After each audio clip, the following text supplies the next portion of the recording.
नमस्कार, मैं रुचि शर्मा आपको जो मानक हिंदी व्याकरण एवं रचना का सीबीएसई का कोर्स करा रही हूँ। 9th क्लास का जो उपसर्ग हमारा टॉपिक चल रहा है वो कंप्लीट हो चुका था। अब उससे जुड़े अभ्यास प्रश्न जो आपकी पाठ्य पुस्तक में है वह मैं करवाने जा रही हूँ आगे के लिए। और आप मेरी जो कंटिन्यू रहने के लिए मेरा 3V हिंदी क्लासेस चैनल देखते रहें, उसे लाइक शेयर एंड सब्सक्राइब करें। अब आप कंटिन्यू रखते हैं अभ्यास प्रश्न। आपका जो पाठ्य पुस्तक में पहला प्रश्न है, शब्द निर्माण प्रक्रिया से क्या आशय है, यह किस किस प्रकार हो सकती है। शब्द निर्माण प्रक्रिया मैंने आपको वीडियो पार्ट 1 में पूरा समझा दिया है, बस मैं से आपको उत्तर लिख के बस बता रही हूँ कि क्या है। शब्द निर्माण प्रत्येक भाषा की निरंतर चलने वाली प्रक्रिया है। नए नए शब्दों का निर्माण करना शब्द निर्माण प्रक्रिया कहलाता है। शब्द निर्माण की प्रक्रिया मुख्य रूप से 3 प्रकार की होती है: उपसर्ग द्वारा, प्रत्यय द्वारा, समास द्वारा। ये तीनों चीजें। अब उपसर्ग हम पढ़ चुके हैं, नेक्स्ट अपन प्रत्यय और समास आगे के लेसन में कंटिन्यू करेंगे। इसे आप स्क्रीनशॉट ले लीजिए।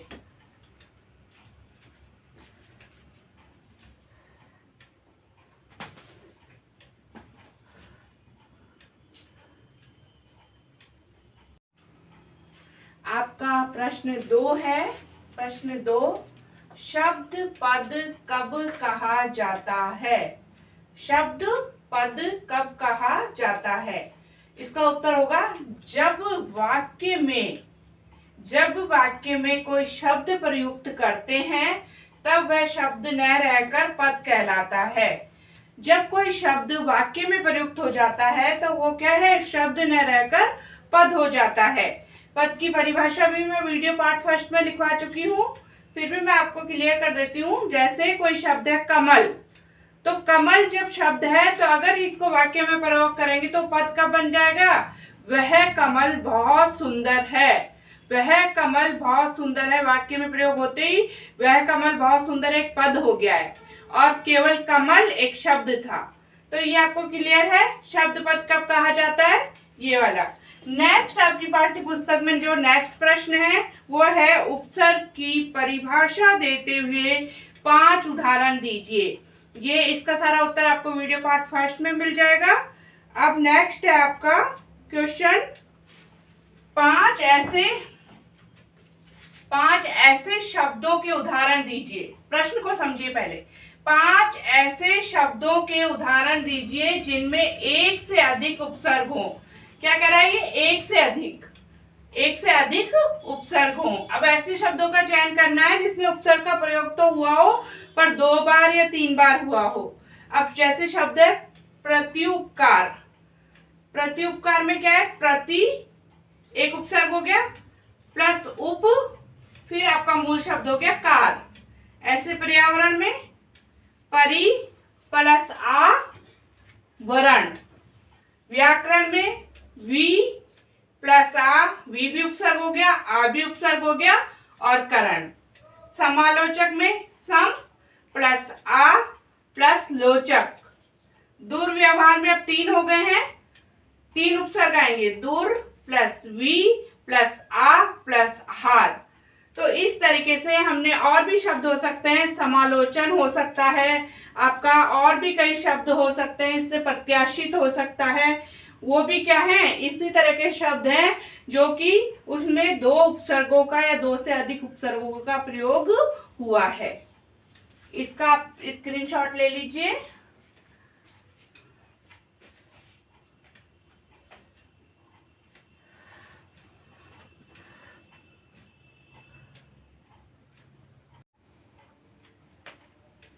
प्रश्न 5 है, दिए गए शब्दों में कौन सा उपसर्ग प्रयुक्त हुआ है, सही का चिन्ह लगाइए।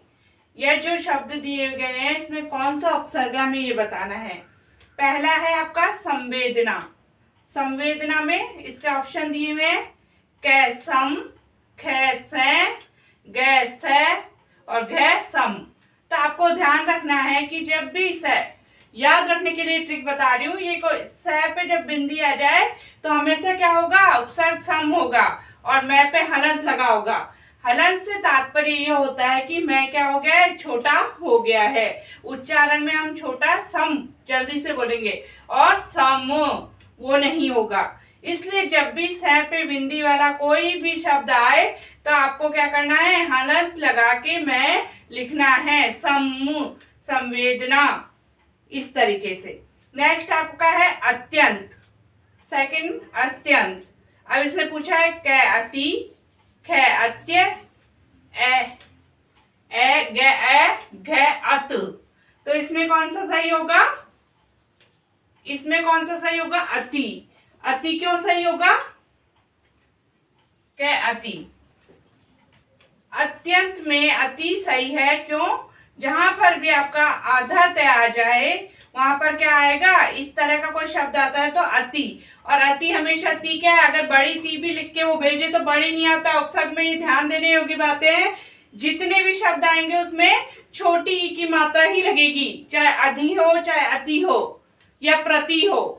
तो ये एक ध्यान रखने के योग्य के लिए, ध्यान रखने से आपको आपका उत्तर गलत नहीं होगा। अगर अति वह बड़ा भी दे देता है अति लिख के, तो आपको सही क्या बताना है, छोटी ई की मात्रा अति बतानी है। तो ये अत्यंत के साथ अति हो गया। अब है अध्यक्ष। अध्यक्ष का क्या सही होगा, अधि। अधि, तो अधि में भी क्या है, धी की मात्रा छोटी है, तो ये ध्यान रखना है कि अधि होगा। अधि अक्ष, जैसे और संधि विच्छेद का नियम काम करेगा, अधि प्लस अक्ष। और सारे उपसर्ग में ये आपको समझा चुकी हूँ वीडियो में, अगली वीडियो देख के आप और भी डिटेल में समझ सकते हैं। आमरण, आमरण का क्या है, क का आ, ख का आम, ग का आम, घ का आमर। तो इसका क्या होगा, आ। क्योंकि उपसर्ग में एक ध्यान देने की बात क्या होती है, पीछे का जो शब्द है, मूल शब्द, उसका भी कोई अर्थ निकलना चाहिए। अब आप सोचोगे कि मरण, रण निकल रहा और आम, तो आम का कोई उपसर्ग नहीं होता, इसलिए यहाँ आम नहीं होगा, आ ही होगा। इसलिए आ प्लस मरण, आमरण कहा जाएगा, इसलिए उपसर्ग क्या होगा, आ होगा। नेक्स्ट आपका है अंतरात्मा। अंतर आत्मा, तो अंतर प्लस आत्मा, तो अंतर, तो आप ये मत सोचिए इसमें अंत आ रहा है, रात्मा है या है, ये नहीं होगा, क्योंकि कोई शब्द नहीं बन रहा। अंतर बोलने के बाद में क्या बन रहा है, आत्मा। तो इसका जो उपसर्ग हो गया वो ग हो गया, अंतर। कौन सा सही होगा, ग, अंतर। अब आपका इसका स्क्रीनशॉट ले सकते हैं, आपको क्लियर होगा।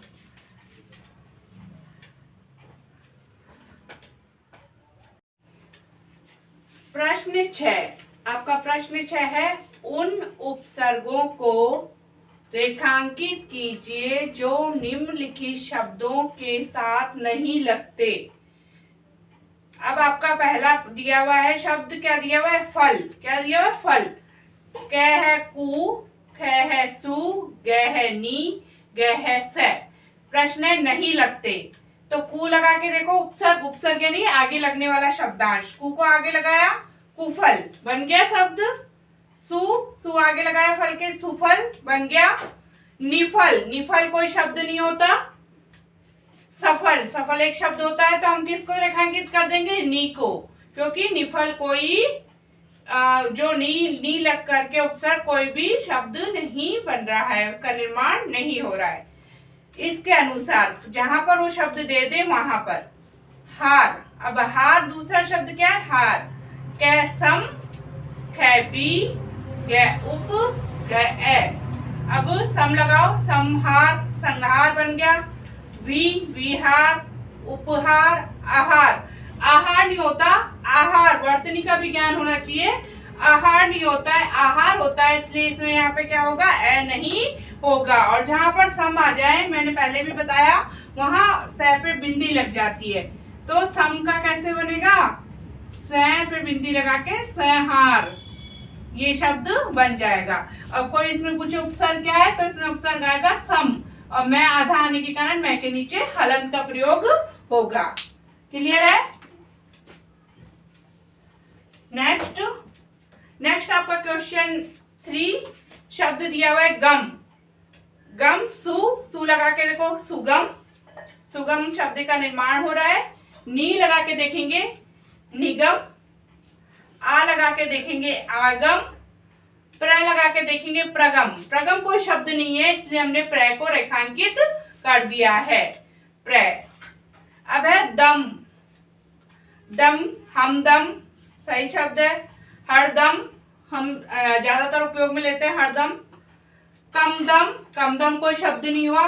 और बेदम, बेदम भी शब्द हुआ तो कम क्या हो जाएगा, कम। अब है पांचवा योग, योग, योग के आगे भी सुयोग हो गया। अतियोग, अतियोग कोई शब्द नहीं हुआ। वियोग, वियोग यानी कि बिछोड़ना, वियोग शब्द हो गया। दुर्योग, दुर्योग भी एक शब्द हो गया।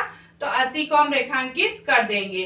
तो हम उपसर्ग का प्रयोग इन शब्दों के आगे लगाकर करेंगे और उससे जो हमें शब्द का निर्माण कोई चीज अटपटी अजीब लगेगी कि शब्द नहीं है, उसे आप रेखांकित कर देंगे अगर इस तरह का आपका प्रश्न पूछा जाता है तो। आप स्क्रीनशॉट ले लीजिए।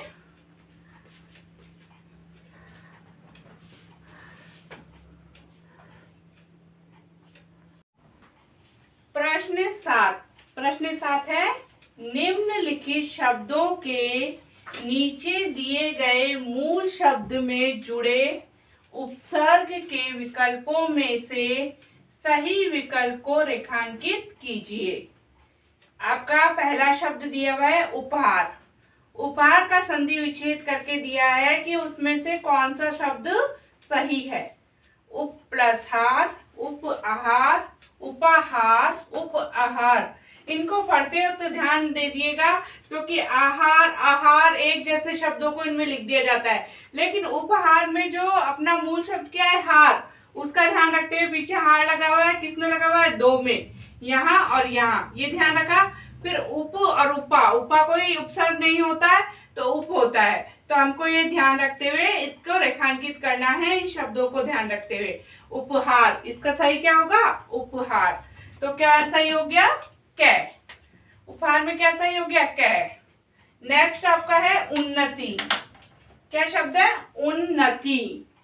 उन्नति में भी क्या है, कै उत प्लस नति, कै उत प्लस नित, उत प्लस नति, उन प्लस नति। एक तो मैंने कहा ही था कि बड़ा ती आए वो चीज आपको छोड़ देनी है, सब में बड़ी ई की मात्रा छोड़ देनी है, तो ये छोड़ दीजिए। तो अब छोटी ई की उतनीत कोई शब्द नहीं होता है, ये गलत हो गया। हाँ, ये ध्यान रखना कि संधि विच्छेद के नियमों, व्याकरण के नियमों के अनुसार जो उन आधा होता है तो न का क्या बन जाता है, तय बन जाता है, इसलिए उन्नति। इसमें गलती मत कीजिए क्या कि घ को हम सही कर दे, बल्कि सही क्या होगा, कै उत प्लस नति। संधि विच्छेद के नियमों के आधार पर उत प्लस नति, तो इसका क्या सही होगा, कै। अब है परीक्षा। परीक्षा, प प्लस रिक्शा, परी प्लस इक्षा, परी प्लस शा, परी प्लस इक्षा। अब इसमें क्या होगा, जब संधि विच्छेद करेंगे तो परी प्लस इक्षा हो जाएगा। परी प्लस इक्षा ये भी है, पर ये नहीं करना है, ध्यान दीजिए, क्योंकि यहाँ पर री में क्या है, बड़ी ई की मात्रा है। बड़ी ई की मात्रा में होने से हमको जब हम संधि विच्छेद करेंगे तो बड़ी ई ही यहाँ आएगी। परी प्लस इक्षा, परी, परीक्षा का क्या अर्थ हुआ, परी यानी चारों तरफ से, इक्षा यानी देखना, चारों ओर से देखना, यानी कि समग्र रूप से देखना, समग्र रूप से किसी चीज का आकलन करना। अब है अध्यादेश। अध्यादेश जहाँ पे आधा ध आ जाए, अत्यधिक आधा तय आ जाए तो वो क्या हो जाएगा, वह अधि, अधि प्लस आदेश, अधि बन जाएगा। क्या बन जाएगा, अधि बन जाएगा। आधा ध आधा तय आने पर अति बन जाएगा, आधा ध आने पर अधि बन जाएगा। तो देखो कहाँ पर अधि है पहले तो कहीं पे भी अधि नहीं है, एक ही शब्द में है, तो अधि प्लस आदेश, और पीछे का क्या होगा, आ की मात्रा के कारण आदेश, अध्यादेश, अधि प्लस आदेश। दुराग्रह, दुराग्रह में दुर प्लस अग्रह। अब पढ़ते वक्त भी ध्यान दीजिए, अग्रह लिखा हुआ है, आग्रह मत पढ़ जाइएगा। आग्रह पढ़ते ही आप क्या करेंगे, कै को सही कर देंगे, तो वो चीज आपकी गलत हो जाएगी। और दूर प्लस आग्रह, वर्तनी का ध्यान रखते हुए दूर प्लस आग्रह, और रह क्या, हलंत लगा हुआ, एक दूर ये भी है और आग्रह भी लिखा हुआ है, पर ये नहीं सही होगा। र में हलंत लगा हुआ होना चाहिए, तभी संधि विच्छेद होता है। दूर प्लस आग्रह है, तो हम इसे सही करेंगे। तो इसमें कौन सा सही होगा? ख। दूसरे में क्या है? तीसरे में आपका सही हो गया घ। चौथे में आपका सही हो गया ख। पांचवे में आपका सही हो गया ख। तो ये आपको समझ आ गया होगा, क्लियर है। अब आप इसका स्क्रीनशॉट ले सकते हैं, स्क्रीनशॉट ले लीजिए।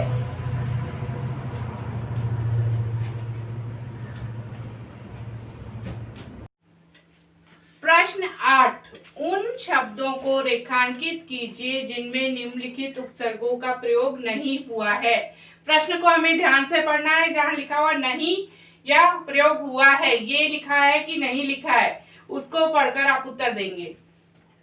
प्रश्न 1 है, प्रश्न 1 का शब्द है। प्रश्न 8 का जो प्रश्न 1 शब्द है वो है अप। अप लगा किस किस में? अप उपसर्ग का प्रयोग। अपकार, अपकार में अप हुआ है। अपवाद, अपवाद में आपका प्रयोग हुआ है। अपरिपक्व में नहीं हुआ है, क्योंकि अपरिपक्व, और इसमें दो उपसर्ग है, अ प्लस परि और पक्व। मूल शब्द है तो ग। अपमान, अपमान में अप लगाया तो क्या हो गया आपका सही उत्तर? ग हो गया है। नेक्स्ट आपका है दूसरा परा। परा, परा किस में लगा है? पराक्रम, सही है, ये पराक्रम लगा है। पराभाव, पराभाव भी सही है। परा प्लस भाव, परा प्लस जय। पराग, अगर परा लगाते हैं तो गई रह जाता, तो ये सही नहीं है। तो हमने क्या किया? घ को सही कर दिया कि इसमें कौन सा पराग नहीं है, परा जिसमें उपसर्ग नहीं लगा है। अब है कु। कु प्लस कर, कुकर, सही है। कुमार, कु प्लस मार, सही है। कुमार, कुमार भी सही है। कुपूत सही नहीं है, क्योंकि कपूत क्या होगा? सही शब्द कपूत, तो क्या उपसर्ग हो जाएगा, इसलिए यह हम इस पे लगा देंगे कि कह वाले में को उपसर्ग नहीं है। अब स्व, स्वधर्म है। स्व, स्वार्थ का संधि विच्छेद करते हो तो स्व प्लस अर्थ, स्वार्थ। स्वागत का संधि विच्छेद करने पर क्या आता है? सु प्लस आगत। क्या आता है? सु प्लस आगत।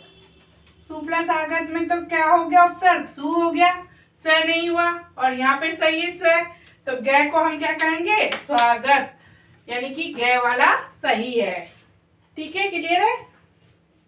अब पांचवे में बी, वी, तो बी जो लगा है उसको देखो, विशुद्ध, सही है बी। व्यायाम, व्यायाम का संधि विच्छेद क्या होता है? वी प्लस आयाम। क्या होता है? वी प्लस आयाम। तो इसमें भी हम कह सकते हैं कि इसमें क्या है? वी उपसर्ग लगा है। विधायक, विधायक में वी, धायक, धायक, ऐसा कोई शब्द नहीं होता, इसलिए ये सही है। विधर्मी, वी प्लस धर्मी, इसका संधि विच्छेद होता है। तो हम क्या कह सकते हैं, इसमें कौन सा सही है? ग। तो ये सब पहले में आपका हो गया है ग, दूसरे में घ, तीसरे में घ, और चौथे में ग, और पांचवे में आपका हो गया ग। आप स्क्रीनशॉट ले सकते हैं इसका।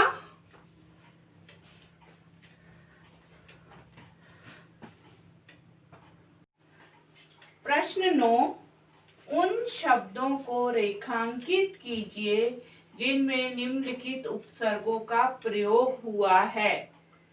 पहला है शब्द, शब्दांश है, उपसर्ग है अन। अन का किसमें हुआ है? अनाचार, अनुज, अन्याय, अंतिम। तो किसमें हुआ है अन का? अनाचार में। प्र, प्र का किसमें हुआ है? प्र। प्राध्यापक, प्राकथन, प्रतिकूल, प्रादुर्भाव, प्राध्यापक में हुआ है। पहले का आपका सही है कै, दूसरे का भी कै सही है। तीसरे में आपका ए किसमें हुआ है? अनाचार, अन्याय, अनुराग, अनवन। तो किसमें हुआ है? अन्याय में। अन, अनाहार, अनजान, अनार, अनर्थ, किसमें हुआ है? अन का अनजान में। अनु, अनु का किसमें हुआ है? अनुराग में। अनुराग, अनुपम, अनुत्तीर्ण, अनुचित, तो किसमें हुआ है? अनुराग में। स्क्रीनशॉट ले लीजिए आप लोग।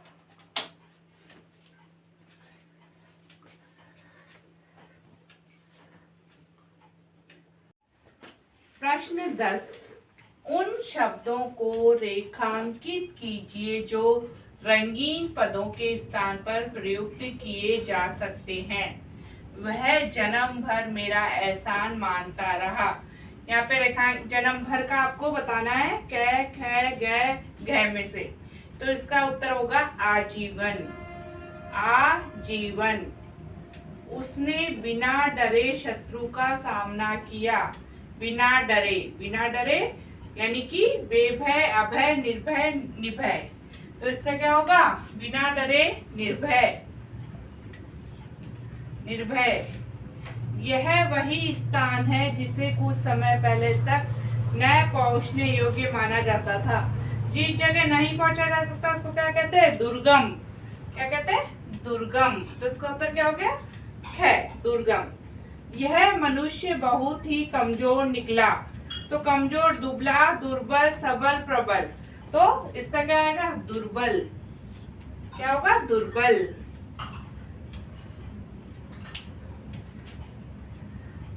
आप स्क्रीनशॉट ले लीजिए।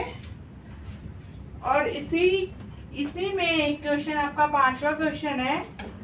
नेक्स्ट क्वेश्चन है आपका, जो इसमें लिखा नहीं है मैंने। आपका क्वेश्चन है, तुम्हें अपने आचरण से औरों को भी प्रभावित करना चाहिए। आचरण रंगीन शब्द है, इसका उत्तर है कै सदाचरण। इसका उत्तर क्या है? कै सदाचरण। प्रश्न 11, उन शब्दों को रेखांकित कीजिए जिनमें उपसर्ग का प्रयोग नहीं हुआ है।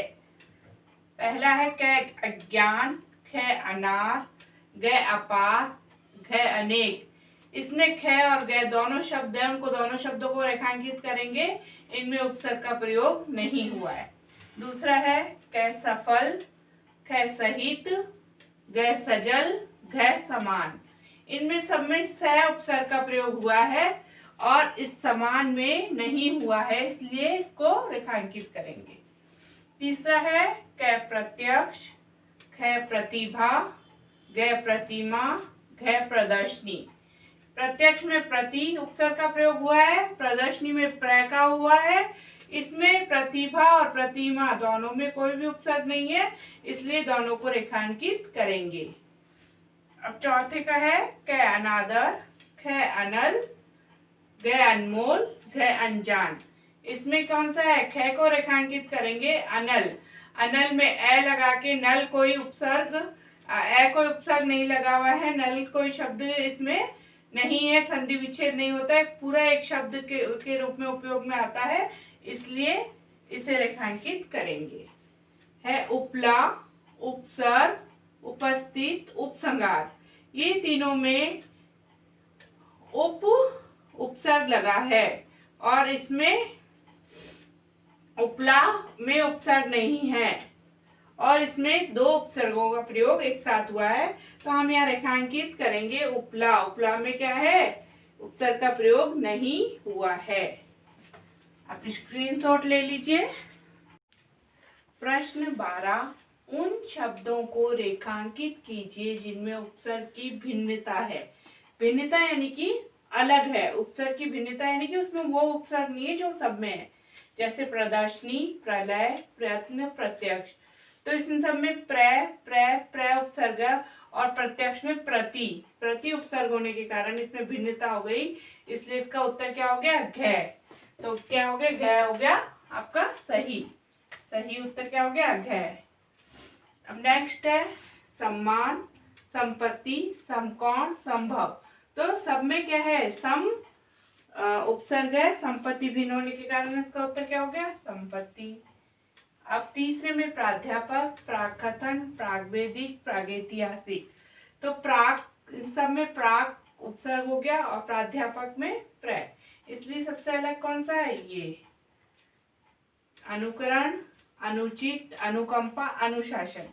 सब में अनुपसर्ग है और इसमें हो गया अनुचित, अन हो गया। अन होने के कारण ये क्या है? भिन्नता है इसमें, इसलिए इसका आंसर क्या हो गया? ख। पांचवा है निरूपण, नियुक्त, निस्तेज, निबंध। इन सब में नी उपसर्ग का प्रयोग हुआ है, जबकि इसमें निस उपसर्ग का प्रयोग हुआ है, इसलिए ये भिन्न होने के कारण इसका उत्तर हो गया निस्तेज। क्लियर है? आप सब इसका स्क्रीनशॉट ले लीजिए। आपने ले लिया होगा। नेक्स्ट आपका क्वेश्चन है, निम्नलिखित खंड क के उपसर्गों का खंड ख के शब्दों से उचित मिलान कीजिए। ये आप स्वयं करिए। ये जो हमने जो वीडियो बनाई है, जो अभी तक अभ्यास किया है, उन्हीं से संबंधित है, तो अब आप इनको कर पाएंगे। इसके बाद है प्रश्न 14, निम्नलिखित उपसर्गों से दो दो शब्द बनाइए। आपको दो दो शब्द बनाने हैं। ये आपकी पाठ्य पुस्तक में भी है, मैंने वीडियो में भी बताया हुआ है। तो इन शब्दों को देखते हुए आप दो दो शब्दों का निर्माण कर लीजिए। फिर है, निम्नलिखित शब्दों से उपसर्ग अलग कीजिए। हम उपसर्ग क्या है और शब्द क्या है, मूल शब्द, उनको अलग करना सीख गए हैं। तो ये भी आपको स्वयं ही करना है। अब आज हमारा उपसर्ग टॉपिक कंप्लीट हुआ, पूरा हो चुका है। उपसर्ग की सारी वीडियो कंप्लीट कर चुकी हूँ मैं। और आप आगे के जो कंटिन्यू करते हुए हम दूसरे आपके जो टॉपिक है 9th क्लास के, उनको कंटिन्यू रखेंगे।